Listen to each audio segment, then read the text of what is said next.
ఇందూరు పేరు ప్రస్తావనలో ఇందూరు మున్సిపాలిటీ అని అనగానే కొంతమంది ఎంఐఎం నాయకులు ఇందూరు నయ్యే నిజామాబాద్ బోల్కే అని మాట్లాడడం జరిగింది.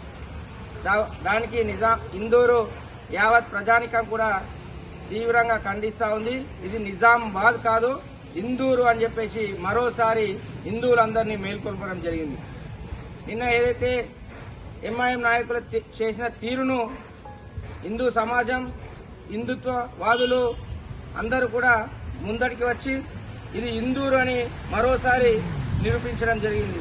ఇది నిజామాబాద్ కాదు, ఇందూరు.